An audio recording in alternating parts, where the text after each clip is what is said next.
Join as we learn Chitas for Monday, Parshas Terumah, the second Torah reading of Parshas Terumah, chapter 25, verse 17. Yesterday's Torah reading we began where God tells Moshe the commandment of collecting the donations, the 13 items needed for the building of the tabernacle. He began by telling him the first about building the ark. Yesterday we spoke about the poles that were made on the side of the ark and how the ark was made of 3 separate boxes, gold, wooden, and gold on the inside, where there the tablets were replaced. Today we continue with the details of the making of the ark. Verse 17, chapter 25. V'asisa kapoida zav Torah, and you shall make a cover of pure gold. Amasayim v'chetzi orkel should be 2.5 cubits long. V'ama v'chetzi rachba, and 1/2 cubit wide. Rashi. Verse 17, kapoiras. What is the word kapoiras? Where does it mean? The word kapoiras? The word kapoiras means kisui ala orin, a cover for the ark. Shahi pesuach mulmaila, because the box that he made until now was open on top. Uminichi alof, and then he would place on top of the box this kapoiras, this cover, kamindaf, like a board. Amasayim v'chetzi arka, ka orka shalarin, it would be the length of the ark. V'rachba, and the width, kirachba shalarin, like the width of the ark. And it would sit on the 4 arbatam, on the 4 corners, on the 4 edges, the walls of the ark. Even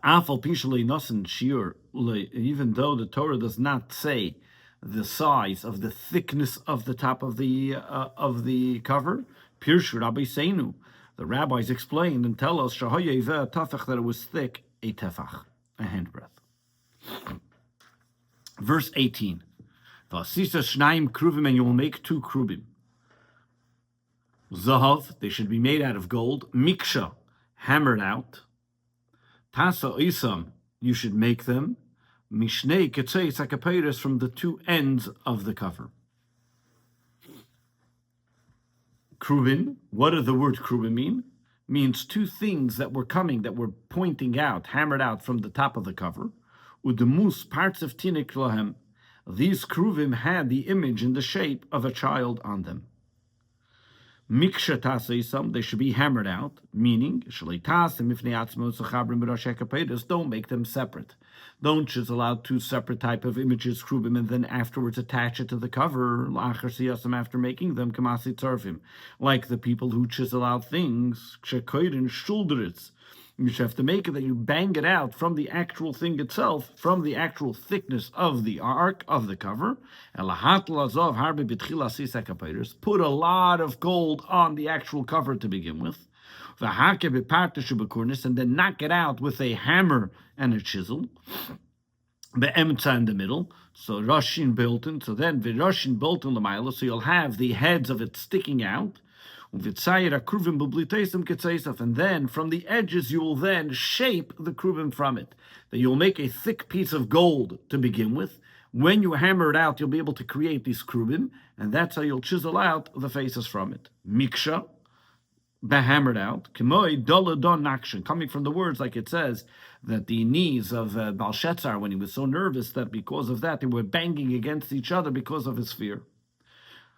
What does it mean, the edge? Rosh Yakapetus. It doesn't mean the edge of the circumference or the border of the cover, but it means from the top of the cover you should hammer them out. How are these kruvim going to be? So the verse now continues. Verse 19. You'll make 1 krub on one edge, and 1 krub will be on the other edge. Tasus mina kaperis, of the cover. Tasus hakrubim al shtei ketzeisav. You will then make the krubim on the 2 ends, and the height of them, as we'll soon see, as the Rashi explains. The Torah over here, didn't I already tell you should make 2 of them? So why does he have to say again? You shouldn't think you will put 2 on each edge.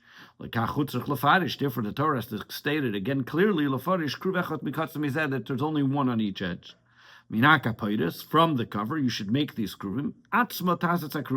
As we mentioned previously, from the actual cover, they banged out, they hammered out these kruvim.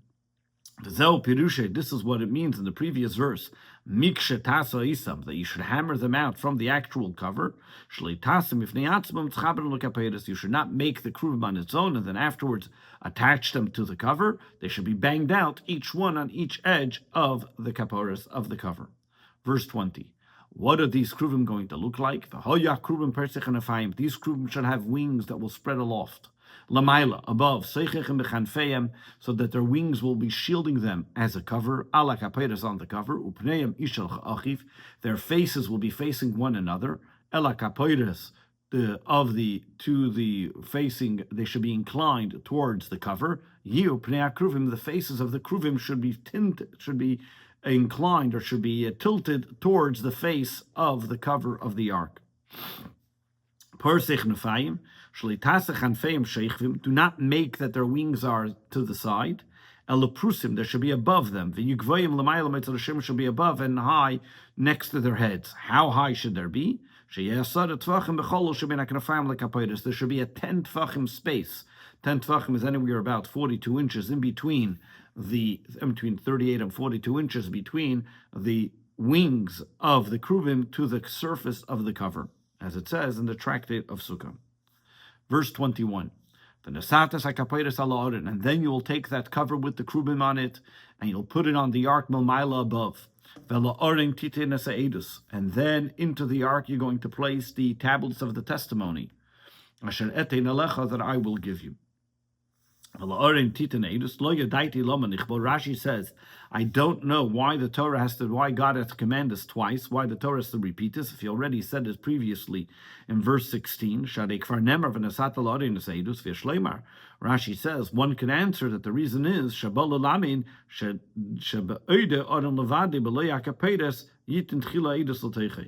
that is coming to tell us that when will you place the testimony, when will you put the tablets into the ark? Only after there's a cover on it. That first you're going to put the tablets in it, and then afterwards you'll put the cover. That means do not cover the ark before the tablets are placed in it. Therefore we find, when Moshe put up the Mishkan, the tabernacle, it says first it says that he put the tablets of testimony into the ark, and only afterwards it says that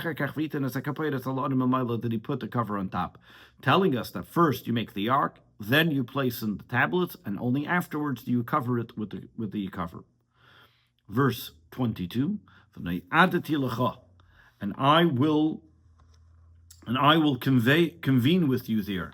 And I will speak to you, from above the cover, from between the two kruvim, which is on the ark of the testimony, is whatever I shall command you concerning the Jewish people will be heard coming from these two kruvim.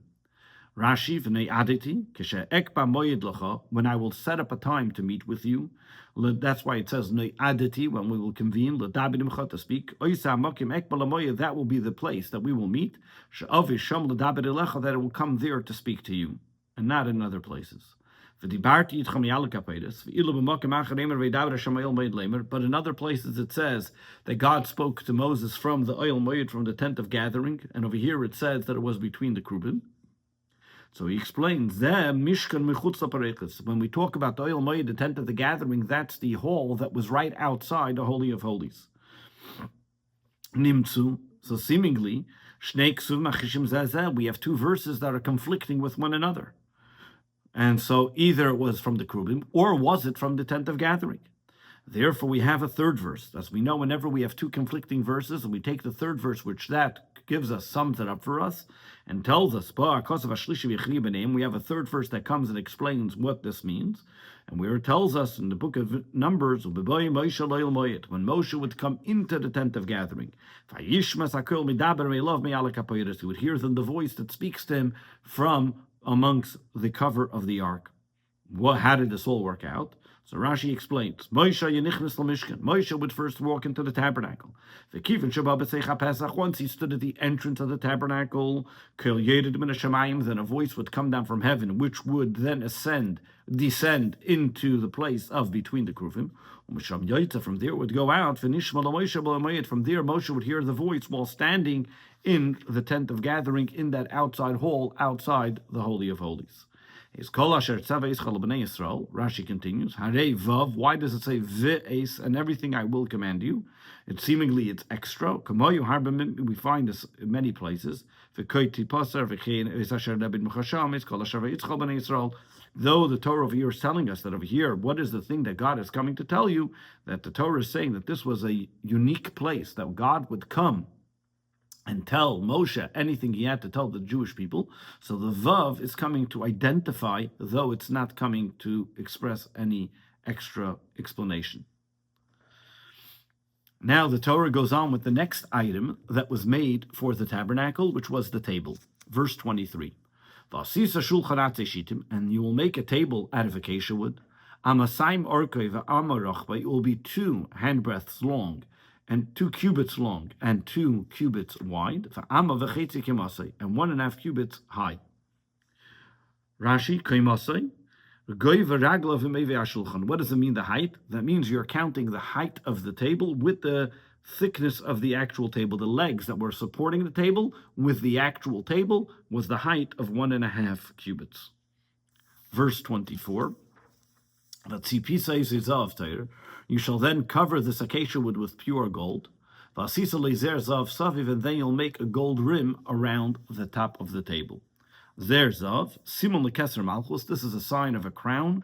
Sheshulchan Shem Oisher V'Gedula, because this table symbolized a sign of wealth and greatness. Like I say, a table of the princes, a table of kings, and therefore it should look nice, it should have this crown which is symbolic of royalty. Verse 25, then you shall make a frame around it, which will be 1 handbreadth wide, around it, and then you will make a gold rim frame around to attach to around the whole entire table. So you had the tabletop. On top of the tabletop, you had that handbreadth rim frame, and then on top of the frame is where you had that gold crown rim around it. Rashi, Mizgeres ketargumai, gedafna, like a frame. And there's an argument amongst the sages about how this was done. Some people say that where was this frame? It was on top of the table. Like their hand on other, like great, like it had this piece that was coming out, that it was sticking out, like you would have like a crown molding, if you want to call it. There was a certain frame around the table that went around it. So you had the actual table, and then on top of the table, you had this frame, and then on top of that, the crown. Some say,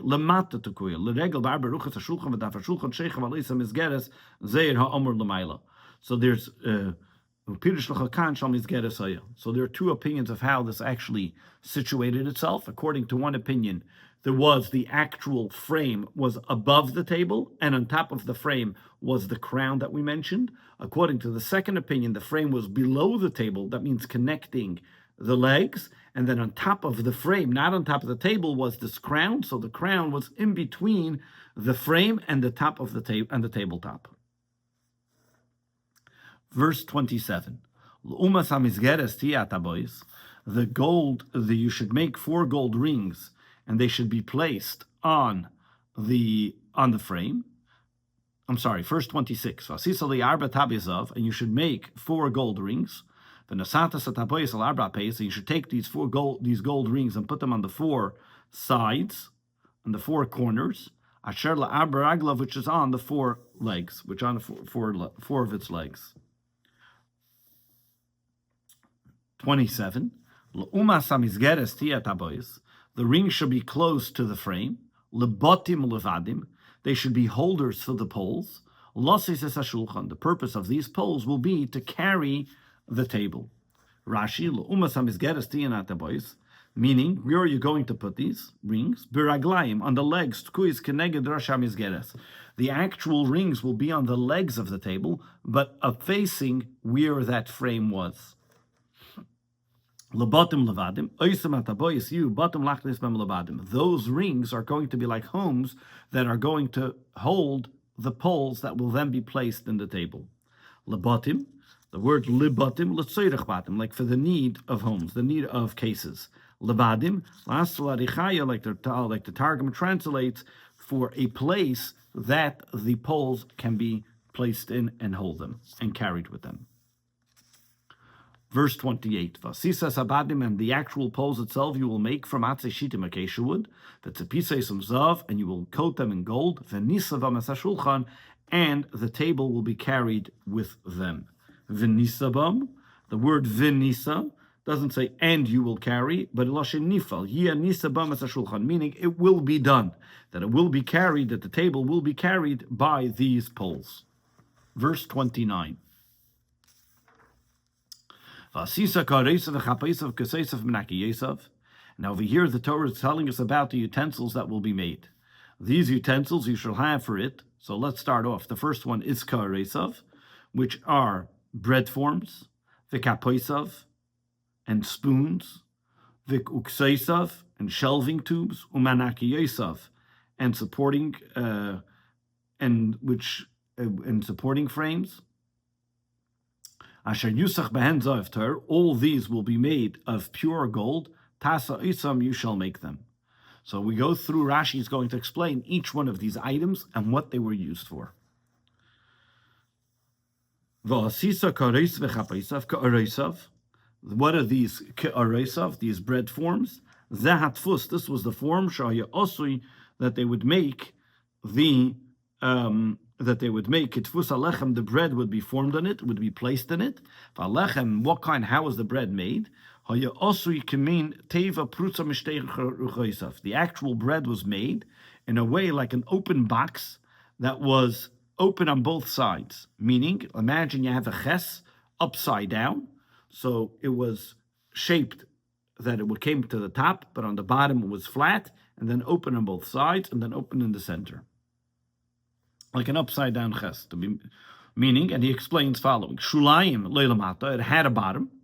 The koifel mikana, then it was folded from both sides, klapemela, towards the top, coming koifel like a wall. Lekach kruim lechem apanim. That's why they were called a bread, the face bread, the show bread. Sheyeshle panim reim lekano lekan letzidi abayis amizeh, because it would fold up and they would face each other. So it's called show bread, that they were able to show to one another. They would see one another. Nice and arkei. And now where would he place these? Nice and arkei lerachbe shel shulchan. He would put the length of the bread towards the width of the table. The kaisel of skufim keneged tzfas shulchan. And the walls that we're holding were against the edge of the table to the north and the south of the table. So that comes out that the walls of the bread were facing the sides as well. So if you were looking at the actual table against the wall that was holding the supporting frames, the shelves, that's where the wall was, and they would be facing towards each other. And if you were looking at the table from the side, you would be able to see all the way through. What they did was they made a frame or a form of gold, utfus shel barzel, and then one of metal. The way they were able to keep it this way was that they made two of them. They made one of metal, one of tin, and one of gold. They actually baked it in the one of tin. Then when they would take the bread out of the oven, they would put it in the gold until the next day of Shabbos, until the following Shabbos, that they would sit there until they would set it up on the table. And that bread frame was called, what we call in the Torah, ka'aresav, that bread form. The chapoisav and its spoons. Those were the bowls that they would put the spices in. They made two of them, for the two fistfuls of spices, the frankincense, that they would put together with the two breads. As it says in the book of Leviticus, that they would put with each section of bread, they would make sure to have spices, the incense there as well. Ukseisav. What were these Keseisav? So he explains, these are like half pipes that were cut to the length. They made them of gold. And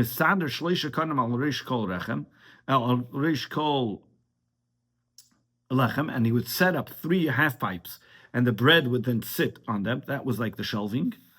And then they would put another shelf, so then the next bread would sit on top of it. The reason for this was to make space, that they shouldn't put one bread directly on top of the other, and they should be able to ear to get in, so it shouldn't get moldy and it shouldn't get ruined.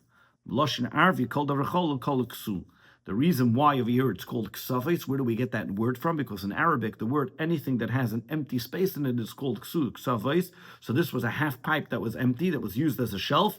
The gold form would sit on it, and they would make a space between each one of the breads. Umenaki Yesav. What are these menaki Yesav? Umicholote, hem snifim. These were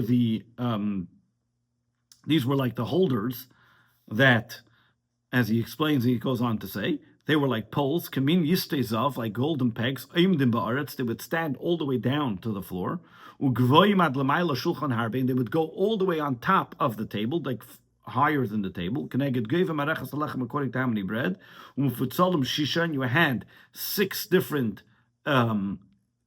sections, and according to some opinion, there were chamisha.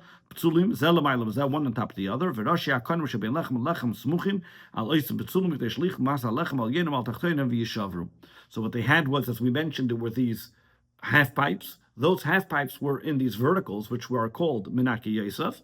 In those verticals, there were 6 different sections where these half pipes would go into with their horizontal shelves, and each one was that the bread should sit on it and not be one on top of the other, and then weigh down on top of the bread and break the bread. Rashi says, I don't know where the word menakis comes to mean these holders, these boards that were holding them on the side, but that's what it means. However, he says, Yesh mechach mi Yisrael. Some other commentaries explain that where did these words come from? They're called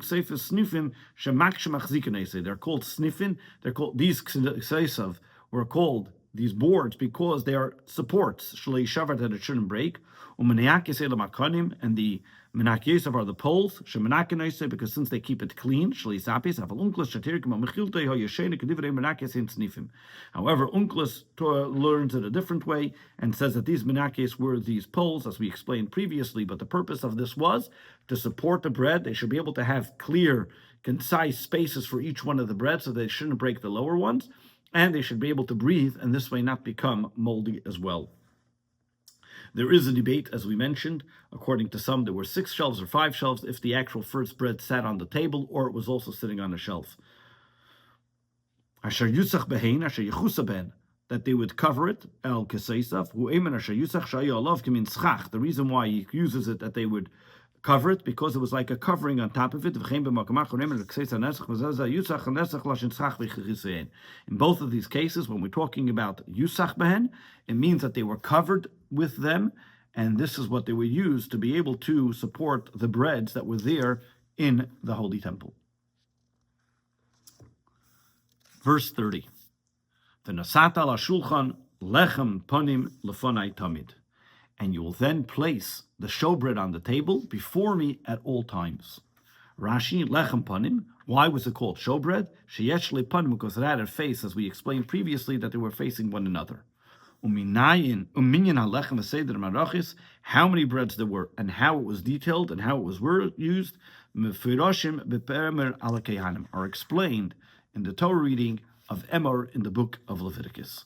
This concludes the second Torah reading of Parshas Terumah.